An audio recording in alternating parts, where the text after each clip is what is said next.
How to save a Snapchat picture to gallery. Hello everyone, this is Max. Welcome back to another tutorial video. So let's start without wasting any time. Also make sure to watch this video till the end. So first of all open up Snapchat on a device. Now first of all click your photo, tap on the sorter button. Now simply tap on save. Now simply tap on share.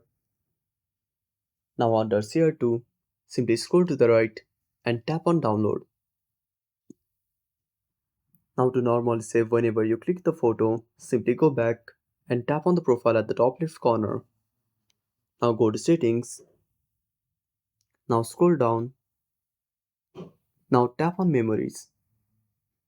Now tap on save button and select camera roll and memories. And that's it. Thanks for watching. Make sure to subscribe our channel and hit the bell icon. See you in the next video.